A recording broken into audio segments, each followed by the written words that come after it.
एक पटेल की बेटी थी, एक कुशवाहा की बेटी जो बहुत अच्छी कथावाचक है, बहुत अच्छी अपनी अपनी व्यवस्था बताती हैं कथावाचक में, लेकिन उस पर भी लोगों ने कटाक्ष किया और उसको भी मना किया, उनको भी अपमानित किया। क्या नहीं किया गया है। आज भी हमारे समाज के लोग जब घोड़ी पर चढ़ते हैं, जब इनकी बारात जाती है तो उनको घोड़ी से उतार कर उनको मारा जाता है, पीटा जाता है, पत्थर बरसाए जाते हैं, लाठियाँ बरसाई जाती है। आज बताइए, ये सदियों से हमारे समाज के लोग सहते चले आ रहे हैं, लेकिन यादव जात के लोग आज बहुत ही बड़े पैमाने पर सबल हैं। लेकिन क्या ये बताइए कि केवल उनका यादव जात होना एक अपमान है? देखिए, मेरा ये कहना है कि भारत एक विभिन्नताओं और अनेकताओं का देश है, और भारत की यही एक सबसे बड़ी विशिष्टता है कि विभिन्न यहाँ जात समाज के लोग रहते हैं, लेकिन उसके बावजूद भी यहाँ बहुत ही सामाजिक। उत्तर प्रदेश में लगातार जातिगत संघर्ष देखा जा रहा है। मामला है इटावा का, जहां पर कथावाचकों के साथ मारपीट की गई, उसके बाद अखिलेश यादव द्वारा सम्मानित किया गया, और वहीं से ब्राह्मण बनाम यादव का मामला शुरू हुआ। चूँकि जो कथावाचक थे उन पर आरोप है कि वो यादव बिरादरी से आते हैं और उन्होंने अपनी जात छिपाकर कथा कहा था। इसके अलावा देखा जाए तो ब्राह्मण बनाम दलित के भी मामले आ रहे हैं। देवरिया में भी एक ऐसा मामला आया जहां पे एक दलित युवक द्वारा ब्राह्मण पे अभद्र टिप्पणी की गई, उससे लोगों को आक्रोश हुआ, उसके बाद पुलिस उसको अरेस्ट करती है। हम हैं मौजूद इस समय देवरिया में और हमारे साथ हैं दलित बिरादरी के लोग। उनसे ही बात करते हैं कि इस मामले को, जो ये घटनाक्रम रहा है, कैसे देखते हैं वो। सबसे पहले बात करते हैं, सर आपका नाम क्या है? सर मेरा नाम डीपी बौद्ध है। डीपी बताइए जी कि जो इटावा में हुआ है उस पर क्या कहना है आपका? जो इटावा का घटना जो है ये कथावाचक यादव के साथ हुआ है, ये बहुत निंदनीय है। खासकर देखा जाए तो जो भी साहित्य है, साहित्य पढ़ने का सबको अधिकार है, लेकिन साहित्य जब तक नहीं हम लोग जानते थे तब तक इनकी चारा चल रही थी। और बाबा साहब डॉक्टर अम्बेडकर के संविधान जब सबको पढ़ने का अधिकार मिलता है तो साहित्य को जब जानना शुरू हुआ तो उनको बुरा लगने लगा। हम लोग एग्रीकल्चर के छात्र, हम लोग जानते थे कि गौमूत्र से हम कीटनाशक बनवाते थे अपने किसानों को, जो नकदी फसल में डालने के लिए। लेकिन मैं पहली घटना सुना हूँ कि किसी और मूत्र से पवित्र किया जा रहा है, ये बहुत निंदनीय है। खासकर विद्वान हर कौम में है। जैसे बाबा साहब डॉक्टर अम्बेडकर को संस्कृत पर बहुत लोगों ने चैलेंज किया। अब बाबा साहब डॉक्टर अम्बेडकर ने जब संस्कृत पूरी व्याख्या को कर दिया तो उनके सामने नतमस्तक हो गए, लेकिन तब भी कहे नहीं भाई अछूत हैं। तो ये बहुत निंदनीय काम है। आपको एक मिसाल बता दूं, पटना का आपने हनुमान मंदिर देखा होगा, जो रेलवे स्टेशन के बगल में है। वहाँ पर पुश्तैनी दर पुश्तैनी मनुवाद की व्यवस्था जमी हुई थी, लेकिन लालू प्रसाद यादव की जब सरकार आती है तो जब इन लोगों की आपसी मतभेद होता है तो उन्होंने वहाँ वैकेंसी खोल दिया था। अब वैकेंसी खोला तो उसमें इंटरव्यू लिया गया। अब पूरे इंटरव्यू में वहाँ एक दुसाध का बच्चा सबसे विद्वान आया, जो कि वहाँ पटना मंदिर का पुजारी, उसको घोषित किया और उसको मानदेय भी देना शुरू किया माननीय मुख्यमंत्री बिहार वाले ने। आपको पता होनी चाहिए, अभी एक पटेल की बेटी थी, एक कुशवाहा की बेटी जो बहुत अच्छी कथावाचक है, बहुत अच्छी अपनी अपनी व्यवस्था बताती हैं कथावाचक में, लेकिन उस पर भी लोगों ने कटाक्ष किया और उसको भी मना किया, उनको भी अपमानित किया। लेकिन हमारे जो हम लोग जिस चीज़ से बात करते हैं, जो कि सबसे पहले हम लोग बोधिष्ट लोग हैं, बौद्ध धर्म में सबसे पहले बाबा तथागत सम्यक संबुद्ध ने महिलाओं का स्थान दिया और महिलाओं को बराबरी की व्यवस्था दिया कि आप भी धर्म की बात कर सकती हैं, धर्म चर्चा कर सकती हैं और धर्म में सबको उपदेश दे सकती हैं। तो ये हम लोग धर्म के लोग हैं। दलित समाज कहाँ तक इस बात को सोचता है, जो कथावाचक कथा कहने के बारे में, कि कोई भी बिरादरी का कथा कह सकता है? नहीं, ये तो हम जो विद्वान पढ़े लिखे लोग हैं, आज इसी लड़ाई जैसे आज हमारे यादव जी के साथ हुआ है, अगर जिस तरह वो जान जाते कि देश में कितना वेद है, कै कौम बनी है, उस कौम के हिसाब से कौन अपने ललई सिंह यादव जी का किताब पढ़ लिए होते, ताज इनका सरेआम उनका मुंडन करके उन पर क्या उसकी बात नहीं करता जो मूत्र से पवित्र नहीं किया जाता। लेकिन वो तो ज्ञानी लोग हैं, जो आज भी लकीर के फ़कीर हुए हैं, अंधविश्वास में डूबे हुए हैं। अंधविश्वास से निकलने के लिए अगर यादव बिरादरी के हैं तो ललई सिंह यादव जी का एक सच्ची रामायण पढ़ लिए होते तो ज्ञान हो गया होता और उनका आज ये सरेआम पूरे देश में अपमानित नहीं किए जाते। आपका नाम क्या है? मेरा नाम है वीरकेश्वर गौतम एडवोकेट। ये बताइए कि चूँकि अब आपने घटनाक्रम देखा है इटावा का, लेकिन अब उत्तर प्रदेश की राजनीति में भी सियासत हो रही है जाति को लेकर, चाहे दलित बनाम ब्राह्मण हो, दलित चाहे ब्राह्मण बनाम यादव हो। क्या कहना है इस पे आपका? देखिए, मेरा ये कहना है कि भारत एक विभिन्नताओं और अनेकताओं का देश है और भारत की यही एक सबसे बड़ी विशिष्टता है कि विभिन्न यहाँ जाति समाज के लोग रहते हैं, लेकिन उसके बावजूद भी यहाँ बहुत ही सामाजिक समरसता और सामाजिक समता कायम रहती है। लेकिन जिस तरह से बीते कुछ वर्षों से जिस तरह से जातिवाद बड़े पैमाने पर बढ़ा है, यह वास्तव में कठोर निंदनीय है और ये किसी भी दशा में यह सभ्य समाज में इसको क्षमा नहीं किया जा सकता है। बताइए, सोशल मीडिया पर भी देखा जाए तो नफ़रत फैलाया जा रहा है, जाति से जाति लड़ाई जा रही है। कोई भी हो, चाहे दलित का ही युवक, मान लीजिए जो देवरिया में घटनाक्रम हुआ है, ब्राह्मण पर टिप्पणी करता है, इसको किस नज़र से देखते हैं आप? देखिए, आपको बता दें कि यह निश्चित तौर पर हम यह कह सकते हैं कि जातिवाद का जहर इतना बड़े पैमाने पर फैल गया है और ख़ास तौर से उत्तर प्रदेश में। और किसी विद्वान ने कहा है, यदि किसी देश या प्रदेश को बर्बाद कर दो तो उसको धर्म और जाति के नाम पर, है ना, लड़ा दो। और ठीक यही इस प्रदेश में, ख़ास तौर से उत्तर प्रदेश में हो रहा है। यहाँ केवल जातिवाद की बात हो रही है, केवल धर्म की बात हो रही है और धर्म के नाम पर लड़ाकर, जातिवाद के नाम पर लड़ाकर केवल अपना लोग उल्लू सीधा कर रहे हैं। हालांकि वास्तव में यह जातिवाद सभ्य समाज के लिए किसी भी दशा में यह क्षमा योग्य नहीं है, यह हर तरह से भर्त्सना करने योग्य है। और जातिवाद अखिलेश यादव जो सम्मानित किए हैं उसको क्या जस्टिफाई करते हैं आप? देखिए, मेरा मानना यह है कि अखिलेश यादव जी बहुत सही काम किए हैं। आप बताइए, जिस देश में सदियों से अनुसूचित जाति SC ST के लोग जातिवाद के खिलाफ लड़ते रहे हैं, इनके साथ क्या क्या नहीं किया गया है और हमारी वहीं विविधता खत्म हो जाती है, समाप्त हो जाती है जब जहाँ हम यादव हो जाते हैं या OBC हो जाते हैं या SC ST हो जाते हैं। ये बताइए, जिसके पास विद्वता रहेगा, जिसके पास साहित्य की जानकारी रहेगी, जिसके पास ज्ञान का भंडार होगा, वह कथा भी करेगा, कहेगा, सब कुछ करेगा। आपको बता दें, हमारे समाज में OBC की, SC ST के बहुत सारे कथावाचक हैं, महिलाएं हैं।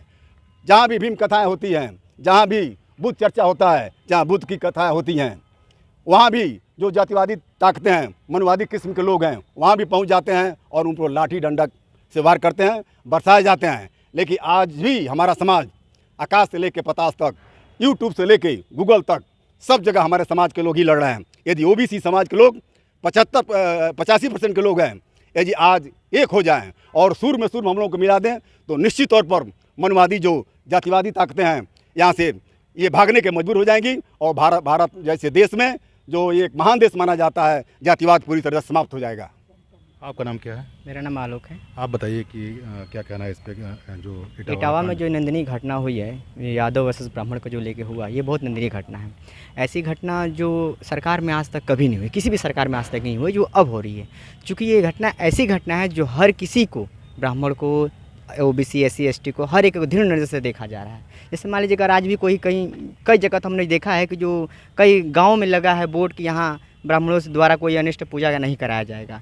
चूँकि ये देखने की तरफ सही है, जो अभी तक संविधान नहीं पढ़े थे वो संविधान पढ़ रहे हैं, इसके बारे में जान रहे हैं, जागरूक हो रहे हैं। ये अब बहुत अच्छा एक पहल मिला है जिसमें अपने आप को जानने का, समझने का एक अधिकार मिला है। अभी भी सब लोग एकजुट हो जाए और जातिवाद को जड़ से ख़त्म करने का किया जाए। आपका नाम क्या है? अजय कुमार। आप बताइए कि जो इटावा कांड में क्या कहना है आपको? देखिए, हमको यही कहना है कि जो भी इटावा कांड हुआ है वो बहुत ही निंदनीय घटना है। ऐसा प्रदेश में नहीं होना चाहिए। आज उत्तर प्रदेश के साथ साथ पूरे देश में, उसमें किसको सही मान रहे हैं? ब्राह्मण को सही मान रहे हैं, यादव को सही मान रहे हैं? देखिए, इस देश में जो भी ज्ञानी है उसको कथा कहने का अधिकार है, वो कथा कह सकता है, मेरा यही कहना है। और ये जो भी लोग घटनाएं जो किए हैं उनके ऊपर सख्त सख्त कार्रवाई होनी चाहिए। जाति छिपाने की बात आ रही है, उसको लेकर किस नज़र नहीं, से? ऐसी तो कोई बात नहीं है, जात कोई छिपाई नहीं है, ऐसी कोई बात नहीं। ठीक है। और भी लोग हमारे साथ हैं, उनसे ही बात करते हैं। आपका नाम क्या है? मेरा नाम चंदन गौतम है। आप बताइए कि इटावा कांड में जो घटनाक्रम रहा है उस पर क्या आपकी प्रतिक्रिया है? सबसे पहले आप पत्रकार बंधुओं को धन्यवाद देता हूं। मेरा कहना यह है कि यह हिंदुस्तान है और प्राचीन काल से लेकर के इस आधुनिक काल तक यह बताया गया है कि यह हमारा भारत सभी धर्मों को एकता के सूत्र में पिरो करके लेके चलता है, जहां हिंदू, मुस्लिम, सिख, ईसाई सभी धर्मों के लोग यहाँ निवास करते हैं। हालांकि मेरा मानना यह है कि इस हिंदुस्तान में लगभग 3000 जातियाँ हैं, जिनकी 25,000 उपजातियाँ हैं। और साथ ही साथ मेरा मानना यह है कि जिस हिंदुस्तान में छुआछूत, जाति पात, ऊंच नीच, भेदभाव आदि अस्पृश्यता दर्शाया जा रहा है, दिखाया जा रहा है, यह इटावा कांड से साफ साफ परिलक्षित होता है कि कहीं ना कहीं इस वर्तमान भारत में SC, ST, OBC को 5 से 15% मनुवादी विचारधारा के लोग SC, ST, OBC समाज के लोगों को पशुवत प्रवृत्ति की नज़र से या पशुवत प्रवृत्ति का व्यवहार कर रहे हैं। मैं इसका कड़ी से कड़ी घोर निंदा करता हूं। साथ ही साथ मुझे ये कहना है कि अगर हमारा समाज भारतीय संविधान, बाबा साहब B.R. अम्बेडकर के द्वारा लिखित संविधान को पढ़ सकता है और संविधान को पढ़ने के बाद IAS, PCS, ID, GIG commissioner बन सकता है, शिक्षक बन सकता है, डॉक्टर बन सकता है, वकील बन सकता है, तो अगर वह धर्मों का ज्ञाता है मान्यवर, तो वह धर्म का 1 नंबर का कथावाचक भी हो सकता है। साथ ही साथ मुझे ये भी कहना है कि अगर हम SC, ST, OBC समाज के लोग जो है कि सभी समाज को एकता के सूत्र में बांध के लेके चलते हैं, अगर आप ब्राह्मण हैं, वहाँ इटावा का कांड ब्राह्मण बनाम यादव हुआ है, तो मैं आपका सम्मान करता हूँ। अगर हमारे समाज का कोई व्यक्ति कथावाचक हो सकता है तो उसका भी सम्मान करना आपका कर्तव्य बनता है। बहुत बहुत धन्यवाद। आप बताइए, आपका नाम क्या है? मेरा नाम ममता है। आप बताइए कि जो इटावा कांड है हुआ है उसमें कथावाचकों के साथ मारपीट की गई, फिर तमाम उसमें राजनीतिक सियासत भी हो रही है, क्या कहना है इसका? जो इटावा में एक कांड हुई है, ऐसा नहीं होना चाहिए, क्योंकि ये घोर निंदनीय है। और हम लोग संविधान पढ़े हैं, फंडामेंटल राइट में सबका अधिकार है कि जिसको नॉलेज हो कथावाचक कर सकता है। और इसमें जो जातिवाद को लेकर हुआ है ये घोर निंदनीय है, ऐसा नहीं होना चाहिए। हम इसको आप बताइए, आपका क्या नाम है? मेरा नाम DK गौतम है। आप बताइए गौतम जी, आप इटावा कांड को किस नज़र से देखते हैं?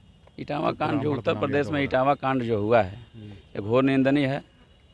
इसमें भारत स्वतंत्र है, इसमें सबको आज़ादी मिली है कथा बाँचने का, चाहे कुछ भी कर सकता है। लेकिन ये जो कांड हुआ है ये बहुत बड़ा मतलब घोर निंदनीय है। इसमें तो यादव लोग को ये सोचना चाहिए, यादव जी लोग को, कि अभी इतना बड़ा कांड होने के बाद ये हिंदू धर्म ये लोग त्याग दें, तो त्याग करके ये लोग को त्याग कर देना चाहिए। किस धर्म को अपनाना चाहिए उनको? इन लोग को बौद्ध धर्म अपना। ये बौद्ध धर्म सबसे बेस्ट धर्म है। हम लोग बौद्ध धर्म अपनाए हैं, बौद्ध धर्मी हैं। उनसे ही बात करते हैं।